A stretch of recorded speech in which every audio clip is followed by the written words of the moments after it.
I think the LARANITY video might have some big visual spoilers. I asked my friend about this because I heard some people suggesting that, and I've been told that without context, I won't recognize what's going on. So, should be okay? Maybe there's a point that you can just tell me to close my eyes? Yeah, just tell me to close my eyes and I'll do it immediately, okay? Guilty Stew was different. Whoa. Are you gonna be reading chat? Of course, In many ways, I always read chat.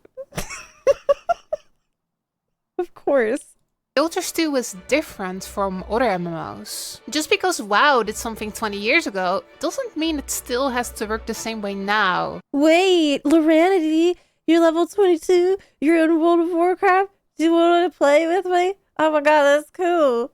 One of the things I love about this game is that the developers aren't afraid to try new things and innovate. But sometimes that does mean the game can be a bit confusing, especially if you're coming from a different MMO. Right. Hey LARANITY, how do I do a quest in Guilty Stew? So instead of quests, there are dynamic events, but there are also renown arts, which are basically like quests, but you don't go to a quest giver. And there are also achievements called collections, and some of those are basically like a long storyline, which in later expansions they've started calling side stories. And what the fuck? So yeah, I love Guilty Stew, but sometimes things can definitely get a little bit confusing. Fortunately for you, I've made it my personal mission to answer all common Guilty Stew questions. And today, we're gonna clear up the most confusing things in Guilty Stew. So last week, I asked my Twitch chat what they thought were the most confusing things as a new player. Shout out to them. Thanks for literally doing my work for me. Let's go. Wow, that's a really good idea. Oh man, I could just ask Twitch chat for content and have you guys write the video next time. Wow, that would save me a ton of time. That's a good idea. Another pro tip from LARANITY. Start us. Airplane modes. You ever try to loot a chest and suddenly the game turns this weird color and your character is pretending to be an airplane? Gosh, I hate it when that happens. Fear not, just go back to the chest and press F again. What is going on here is that there's a gem store item you can put down to let other people go into this airplane mode. This was once an April Fool's joke, and then they put this item on the gem store so you can re-experience this. Unfortunately, people like to troll with these, so they'll put them like on chests. I've seen the item and I've definitely, like, we played around with that item before, but I've never been trolled with it. I'm pretty sure. I've never seen it like set as a booby trap on chest or anything. So you accidentally interact with the airplane thing instead of with the chest. So annoying. No, I really wish the developers would make it so that this airplane item has some type of confirmation dialogue. But now you know what this is, this shouldn't be as much of a problem. Quests. Honestly, I feel like developers love chaos so much, they're probably leave it in because they think it's funny. Hey, Baphomet. I can try to answer your question more after the video. Let's answer that question from the intro. What is up with the quests in this game? There are no exclamation marks above anyone's heads. Right. How to actually level up in the open worlds. What is that mount? Is that a kitty cat?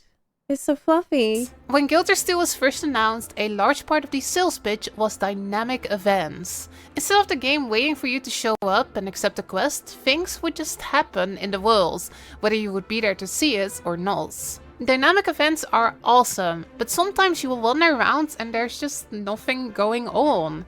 To give players a sense of direction, there are also hard quests. These are kinda like your traditional MMO quests. You go to an area, fill up a bar by doing several objectives, and get rewarded once you complete it. Right. Simple. That's you never easy even to have understand. to talk to a quest giver. However, a couple years into the game, the developers realized that it was kinda difficult to tell stories through just events and hearts. There just wasn't really a way to do a side quest with a cool story. But adding a quest log now seemed a bit old. A large part of the game's early marketing was all about how there weren't traditional quests. So instead, they decided to use the achievement panel. This is honestly... I never never thought about it that way. But that's true. That is so true. They are using the achievement panel for quests. Guys, just it's okay. You can just add quests. Yeah. The hearts thing is not confusing. You know, the hearts thing was probably the only thing that wasn't confusing for me as a new player. But God, I wish somebody told me about the damn. Wait. It's the adventure log. The adventure log is what gave me a ton of XP that I didn't know about until like forever into the game. One of the most confusing things in the game. There are some really high quality side quests with instances and voice acting, but they're just disguised as achievements. Yeah. End of Dragons especially has some incredibly well written side quests, but I wouldn't blame you at all if you never even realized that they're there. They're just hidden in this ocean of achievements. Fortunately, in last year's expansion, they decided to put these side quest achievements into their own little side stories category. This means that people actually see them. I still wish that they would just make an obvious quest log for stuff like this. Right. But at least it is a lot harder to miss them now. Next, let's talk about one of the harder to miss. You underestimate me. LARANITY. I can't find shit. Okay. I cannot find shit in these menus. I remember when I unlocked mastery and it's like you have something to train. You can level up. And I was like, what? Level up what? Where? What's a mastery point? What does that mean? Yeah, I can't find anything in these menus. ultimate confusing things in Guild Wars 2. Crafting. Crafting in Guild Wars 2 is actually pretty straightforward, but it usually confuses people a lot at the start. On the left, you have got a long list of recipes, and you can simply click them to craft them. If there are any components that you need to craft first, you can press this button and go to the right page to craft those first. Nice and straightforward. Good. So, what is so confusing about this? Well, just looking at this list, where are all the other weapons and armor? In Guild Wars 2, you have to discover most crafting recipes. Only after that will they show up on your crafting list. What? This sounds more complicated than it actually is. You can discover recipes in this Discovery tab. Here, you can combine items and the game will only let you combine stuff if it makes sense. Once you find a valid recipe, you press craft, get a bunch of bonus XP and unlock the recipe for later. Crafting weapons and armor. Oh, it's like in Morrowind doing alchemy, right? I think so. But like can you waste materials by making the wrong combinations? Because you don't know what needs to go together? Usually follows a very simple pattern. They're usually... Oh, and by the way, sorry to pause her again so quick, but yes, you can level up with crafting. I think that is something that I wish I knew way early on as well, because you get a ton of crafting materials from like bags and stuff. And I think the first time I went to the crafting station and I just started using all that stuff that they were giving me, I got a ton of levels really quickly. And I'm like, why didn't anyone tell me about this? Hey, Boo Bear. Hey, sweetie, do you wanna watch the video too? Oh, Boo Bear. All right.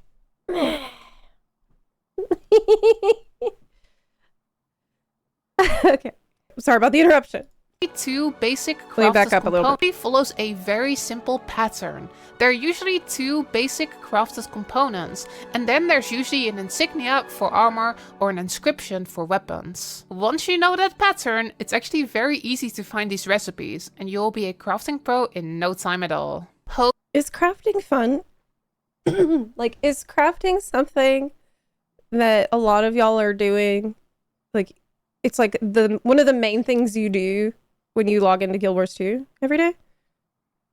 Are there people who are like crafting mains where that's the main thing they do and not even caring about like normal battle content? You need crafting for legendaries. I'd say it's more cool than fun, but it's very useful to have.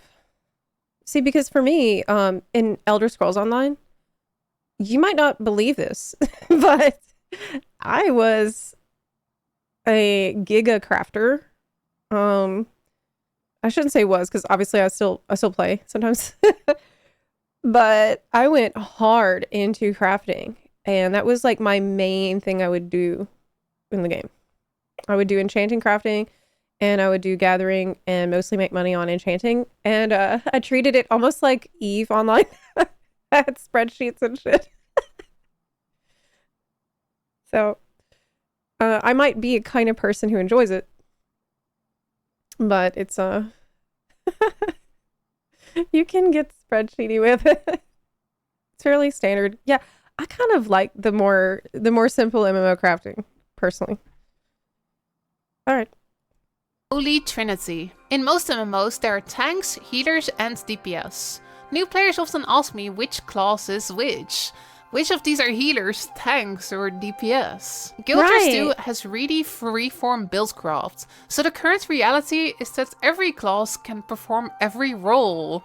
But the roles in this game are a little different from what Okay, right, but are there classes that, like, you should not try to heal on it?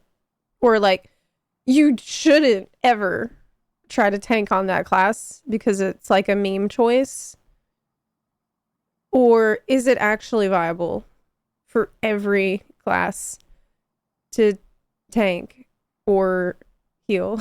Chat's like, no, maybe yes. Okay. Got it. The duality of chat. I know. You can do everything. It probably depends, like, what kind of content you're doing, I guess. It's probably what it's going to come down to. Every class has an option to do it. Some just might be better than others. Okay, so you're saying, like, the worst healer is probably still very good. Got you it. may be used to from other MMOs. Back at launch, every Whoa.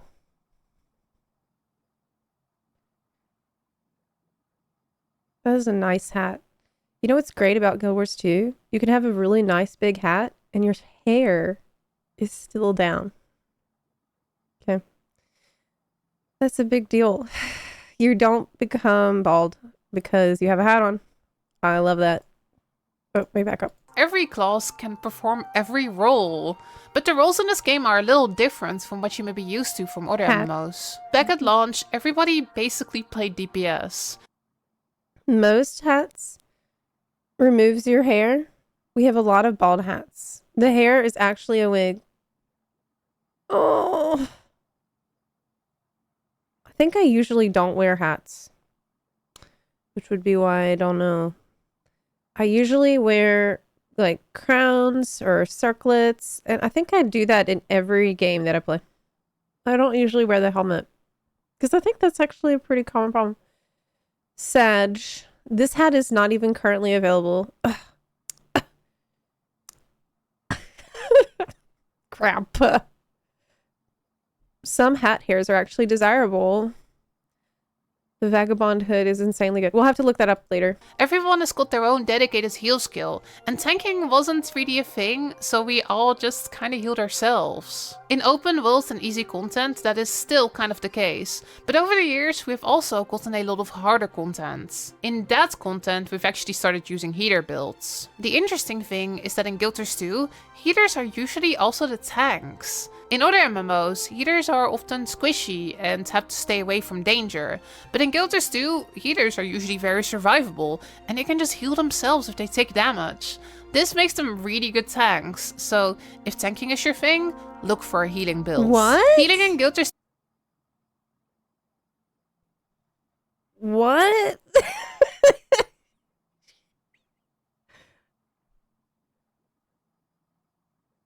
The healer is the tank? The healers is the tank. What? Usually you have two healers and one of them is tanking. It's true and weird. What? if you need a tank, the healer tanks. This is crazy. Why isn't this more common in MMO? Yeah, it's like a D&D cleric. It shouldn't be that crazy. Why haven't Zepla has a mental blue screen right now. I know, I'm like, this is supposed to clear up the confusing things. I feel like this it makes a lot of sense from a roleplay point of view and gameplay point of view. If you can heal yourself, you would be a good tank. So why didn't more games try to adopt like a more flexible attitude towards the Trinity? Why are we so stuck in the mud about these roles? You know, 2 is kind of different in general. Almost all healing is AoE healing, and there's not there is FF14 Warrior. That's true. I don't know if that was intentional. That's true. We do have a green tank. much targeted healing. There's no playing whack-a-mole with health bars in this game. This means that confusingly, in raids, the most safe place is usually not far away in the back. Instead, it is in melee range, right next to your healer. That is even true if you play a ranged build. This really confuses a lot of MMO players, and not everyone in the player base likes stacking together in melee range. But if That's why. That's why. That's why. Everyone says stack together. Everyone together because the tanks and healers are the same people. The tanks are the healers. It's like the aliens are human. It's all making sense now. If you want to stay alive effortlessly, staying with the team is definitely the move. Besides healers, we also have so-called boon DPS builds. These are DPS builds that also bring a bit of support. If you want more details on this, I recommend checking out my raid guide from a couple years ago. I'm actually thinking of doing a general endgame guide soon, so keep an eye open for that. Materials are goals. A couple years ago, I did a video talking about the best gold farms in Guild Wars 2, and every once in a while I get a comment on that video saying, "Hey, I tried this farm, but I only get materials and weird currencies. I didn't actually get any gold. Where's my gold, LARANITY?" Alright, calm down. Something that can be a bit confusing is that value in Guild Wars 2 is not just how much gold you have. This might seem kind of I can really tell that I've come a long way as a Guild Wars 2 player, even though I'm a noob. You know why? Because when I looked at this inventory, it's stressing me out. Because I'm thinking, open your bags and use your luck things. Oh my god. Please. Put your shit in the material storage. Please click it. Look at all this crap you could click right now, but you're not clicking. Why? value in Guild Wars 2 Yeah. is not just how much gold you have. This might seem kind of obvious to some of you, but materials you get are also goals. If you don't want the materials you get, you can easily sell them on a trading post and turn them into gold. The trading post is absolutely essential for making gold in this game. It's actually pretty rare for Guild Wars 2 to give you gold directly. Most content gives you materials, and it's easy to press the deposit button and never see them again. You may be sitting on lots of value without even realizing it. Wait.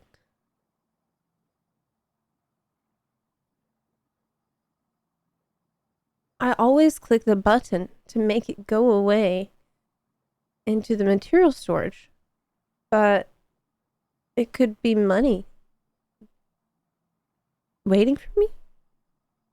I don't need all of that in the material storage, but what if I do need it later? Where does it go? When I click the button and it goes away, I don't think about it anymore. It's gone. The problem is solved, and we do not look at it. We don't think about it. The reward is having clean inventory. Okay. Huh. You only sell. I guess I forgot that I could go into their material storage and sell things for money. Wow. Yes, You because can you're buy just more when you need depositing it. materials instead of selling them. That's On right. GW2efficiency.com, you can go to the material storage page, and the What? website will calculate how much gold your materials. What? It will figure out how much. How can it tell? What's in my material storage? You telling me I can go to this website and it will give me the monies that I could make? Oh, Guild Wars 2 efficiency. Yo, what is this website? I gotta register though. Okay, probably shouldn't do this right now. We're in the middle of a react. We'll look at this later. Are worth. You may be surprised at how much value you've accrued over there. If you're planning to use these materials to craft a legendary, for example, I recommend holding on to them. But if you need gold for something, don't be afraid to just sell some materials that you're sitting on. Currency hell. What is that axe that she has? It's fire, and why does she have a fiery tail? Is that like a elite spec that makes her like that?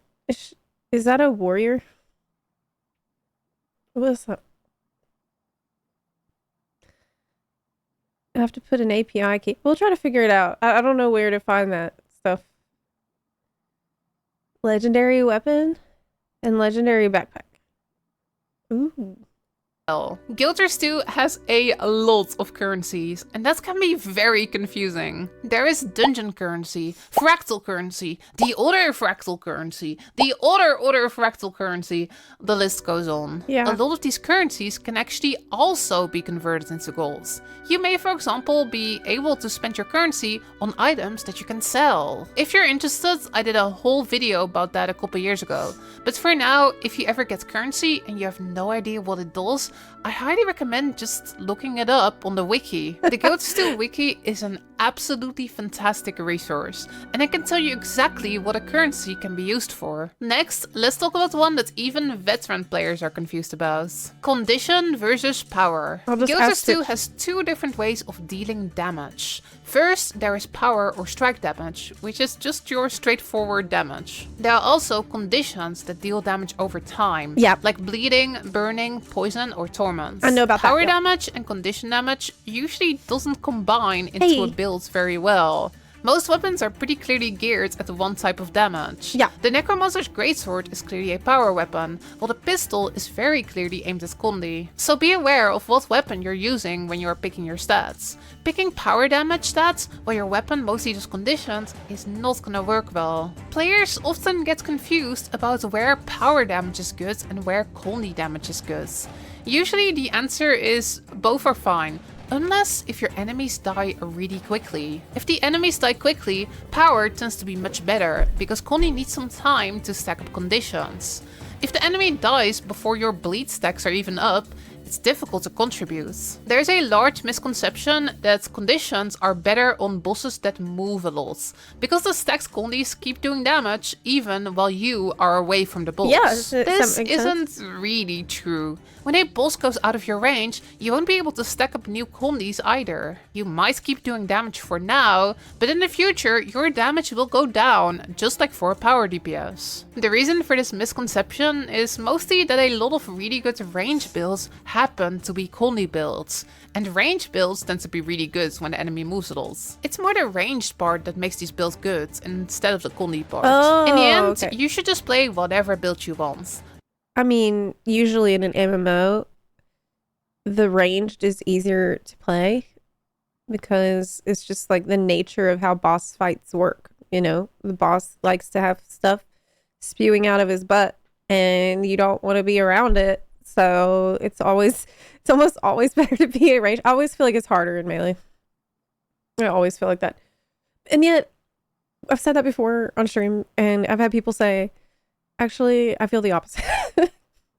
I think range is harder. So maybe I'm a range player. But if the mobs die quickly, power damage definitely has an advantage. Now, let's go back to a more new player topic. Expansions and living walls. Up next is a series of questions I get asked literally every single stream. Do I Wow. need to buy all the expansions? There's so many of them. Can I just buy the newest one? Also, what the heck is living wolves? I'll try to answer this one pretty quickly. In a lot of other MMOs, people mostly play the newest expansion. The old expansion zones are usually kind Yo, I see you're level 32. You're level 32 now. So you've been leveling? of dead, and the dungeons and raids there are not super relevant anymore. Guilders 2 is different. The level cap for all expansions is the same, and old expansion content stays relevant even when a new expansion comes out. The first expansion, Heart of Thorns, is still one of the most actively played ones in open worlds. Path of Fire is still the expansion to get most bounds, and End of Dragons is still the expansion where people farm their shiny Arene legendaries. Because of this, you shouldn't feel like you need to get all expansions at once. It's kind of like a board game. Play the game, see if you like it, and whenever you want more content to play, pick up an expansion that looks like fun. You can choose to play the expansions in release order for the story experience. Yes. But you can also just jump to any expansion you want. No, if don't you do want to that. do Secrets of the Obscure first to get Hi, I just got here. And you should totally do it in story order. Yeah. Yeah. I'm now going to tell you what to do. I'm new here, and the rule is you better do it in order. And also, get your mounts in order too. Yeah. Hi, Rob. your sky skill, you can totally do that. And then there is also Wait, when is Sky Scale? Is that Path of Fire? No. Living Is Wolves. it? No, Skimmer is next. I'll make Okay. it quick. So, back in the day, Living Worlds was like seasons of story patches in between the expansions. The first season is free, but seasons 2, 3, 4, and 5 are all Oh my separate God. purchases. They're actually pretty awesome. Just like she showed that shot of Bram in Living World, and I just remembered how Bram has been acting lately. I really liked him as a character. We just finished Living World season 3. And oh my God, dude. Is he gonna be like that for all of Pathfire? Because it's gonna be so much. Don't look at me like that. Oh no! Don't answer. Okay, don't answer it. Especially season 4. But if you don't care about story that much, you can also totally jump into the expansions first and I play feel the like I seasons shouldn't be later. looking at his Understand stuff, that dude. getting all the seasons can be There's kind of a some hard stuff sell. that's showing, I If don't you know, do like, want the I'm full story freaking me out. experience, I recommend checking out your story journal in the hero Okay. panel. Here you can see exactly where these seasons fit in chronologically. Oh hey, by the way, fun fact of the day. If you are thinking of picking up any Guilds 2 expansions, you should know that I have an affiliate link. If you buy an expansion on guilds2.com with my link, I get a little financial kickback, so you can support my content at no additional cost to you. The link is down in the description. Just be aware that expansions from guilds2.com are not compatible with Steam or Epic accounts, so if that's you, you cannot use my link. Alright, that's enough shameless advertising. I think it's really nice that ArenaNet is doing that to support their creators and streamers. It's huge. That's amazing. They reached Let's out get to me back too. to the Yeah. video. Yeah, that's true, Dranny. I also have an affiliate link. All characters. Almost every day I will be streaming, and then somebody in the chat will ask me this. Why do you have so many characters? Wow, she has so many characters. What? The arrow means there's more? Holy shit. No way, dude. They're all 80s.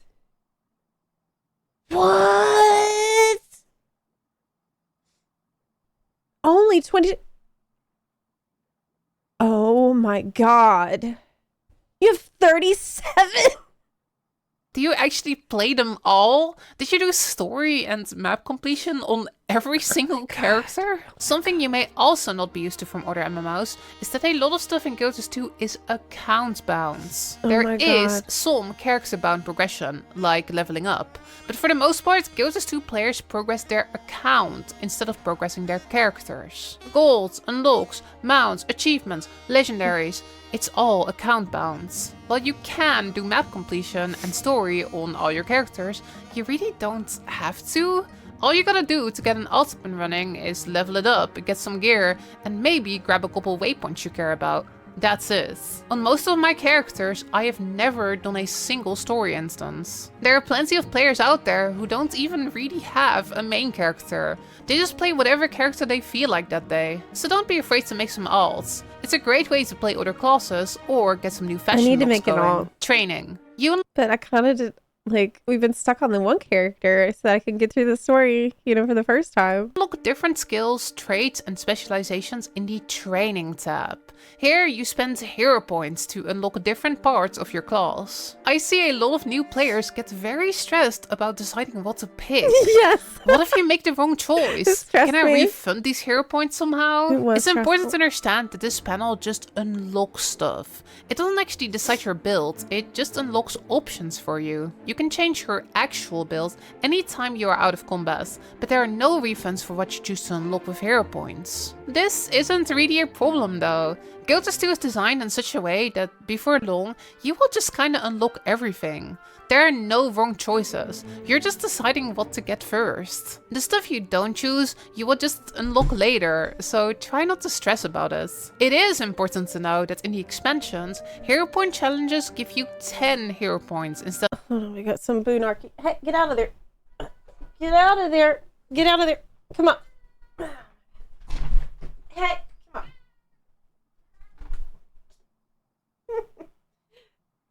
Okay. Good? Please don't go there.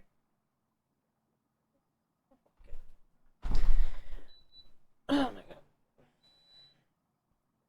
Lord have mercy. He likes to try to jump behind the computer screen and break shit. We got him out. Of just one. So if you're struggling to unlock your elite specs and if you're scouring every hero point you can find, just go to the expansions. What to do? Something which I think confuses a lot of new players is just, what do you actually do in this game? For the first couple hours, the answer is really straightforward. Level. Get experience Yeah, and get it's to next obvious. level. Yeah. But after that, it can be difficult to know what to do. Yeah. There's a lot of different expansions and different game modes to get into, and it can honestly be really overwhelming. After you hit level 80, there is still a decent amount of progression to do. You can unlock elite specializations, level up masteries, unlock flying mounts, complete the expansion stories. But after all of that is done, you kinda need to set your own goals in Guild Wars 2. Some people chase legendaries, others go for every achievement, or seek the thrill of raiding or PvP. There is a lot to do in this game, and you have to decide for yourself which thing to focus on. If you need help with this, I actually have a whole video on what you should and what you can do after level 80. The link to that video is in the description. I really like Guild Wars 2 system of Boo, come here.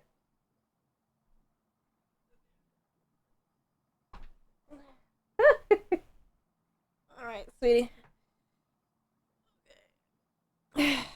Anyway, I really love the mastery system because, you know, leveling from 1 to 80, it's straightforward what you need to do next. It's clear. You need to get the next level. And in a lot of MMOs, you get to 80 and you do feel kind of lost. I would say that Guild Wars 2 is the one where I really did not feel that way because of masteries. Masteries is like leveling up, but it's better. It's more interesting than just leveling up and getting stats because you're unlocking cool new features and things for your account that like change the way you interact with the world in material ways.